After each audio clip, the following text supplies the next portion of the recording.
Hey everybody, in this video we're going to be talking about Warhammer 40k Storm of Vengeance.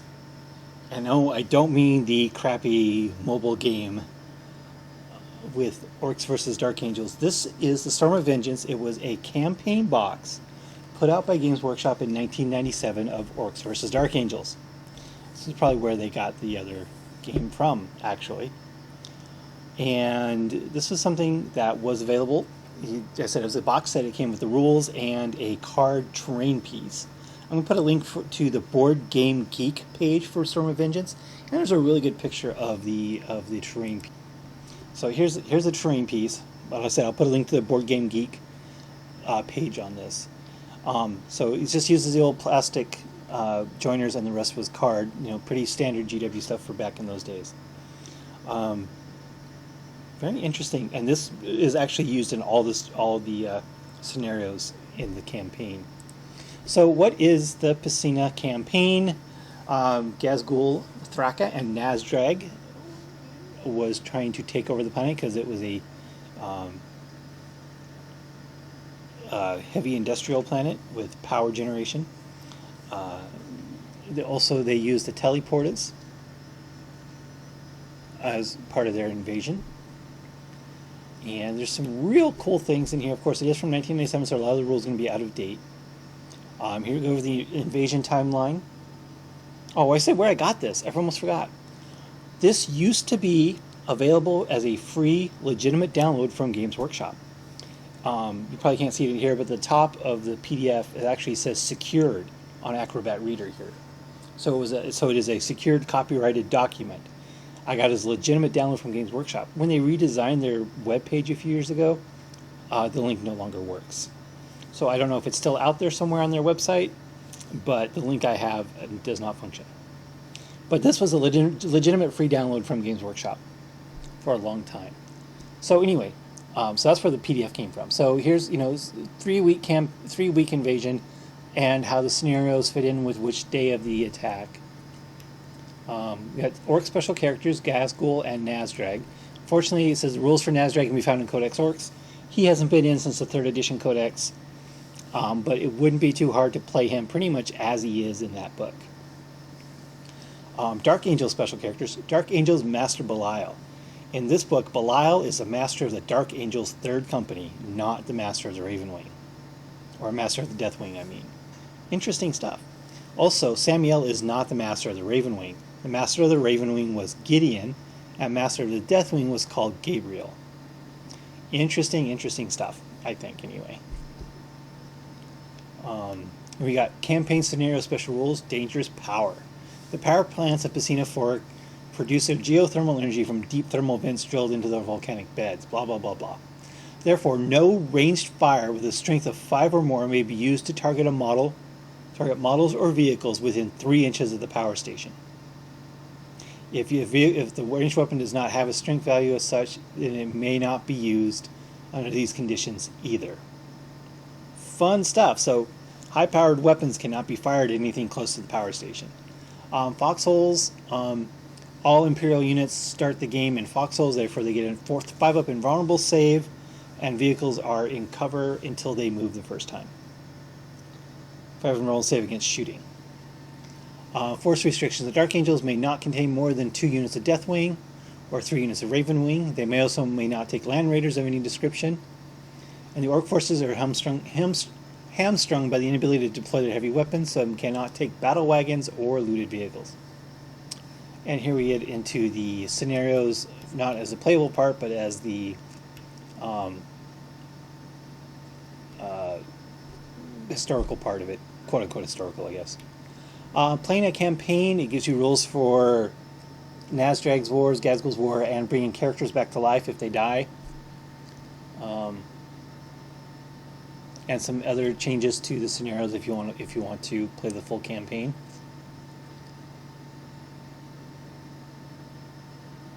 So basically, it tells you how to modify the missions as you go on, based on the previous results.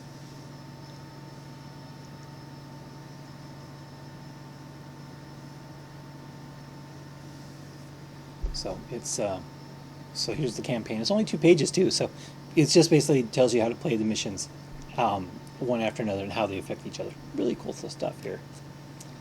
Using other armies, Chaos Space Marine attackers or Imperial Guard defenders instead of orcs versus Dark Angels. And here's where you get into the actual missions. There's 9 missions in this campaign. Most of them are pretty small. This one is 500 points plus a free gas goal.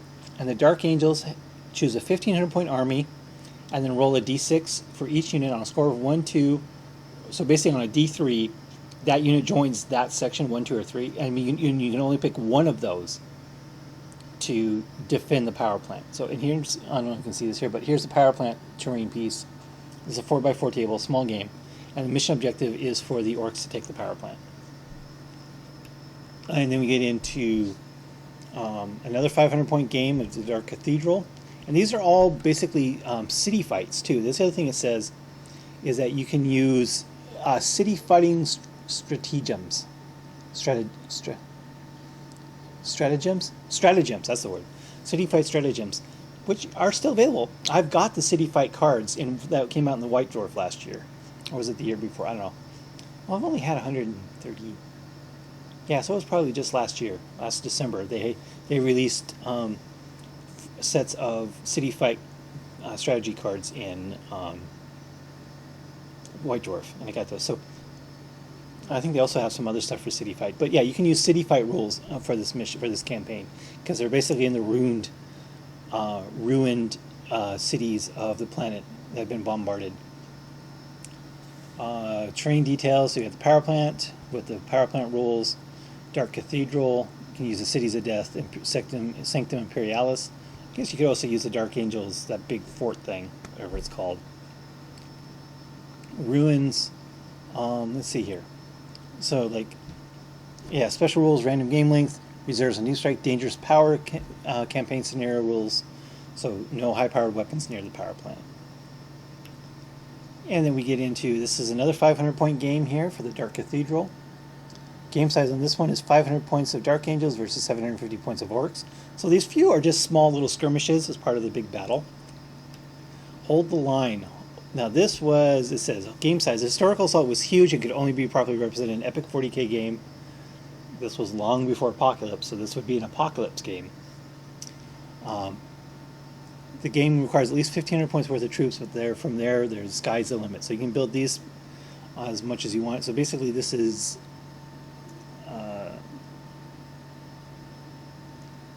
getting into... Yeah, so basically the orcs come in from one side and they're trying to get to the other side. So that's, you could actually play an Apocalypse game on this if you really wanted to. The next one, the Shadow Warriors, is 500 points. Scenario 6 is, game size is 1,000 points. Again, the Battle of Dark Gorge is another 1,500 points and up.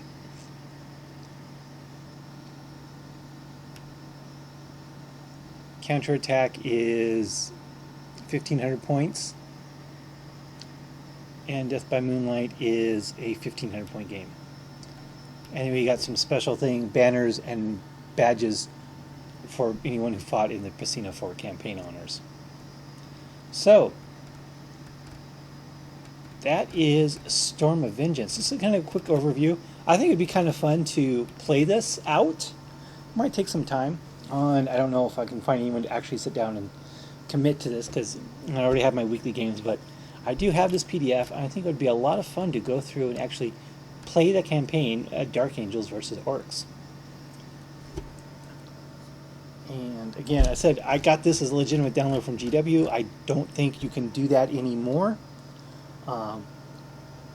And trying to find an actual Dark Vengeance set on eBay is very, very expensive, especially if the power plant terrain piece is in good shape.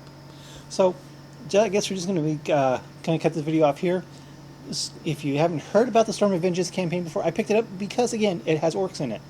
And my cousin plays Dark Angels, so that's why I picked this up, why I wanted to look for it in the first place. And when I started looking for it on eBay many years ago, I found the link to the PDF, and I just stuck with that, because PDFs were free. I didn't have to spend money on it. So it is definitely something to think about, to look into. Again, let's see, here's the That was the back of the box. There's the front of the box. Let me get a big picture here. This was the Storm of Vengeance campaign box cover. Really cool artwork. Of course, everything GW does is really cool artwork.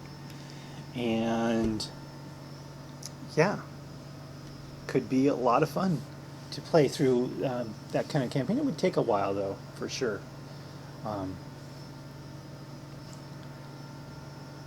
So that's it. That's what I say on this. I'd love to have a chance to play this. I don't know if I'm ever going to be able to, but I've got the PDF should the opportunity arise in the future.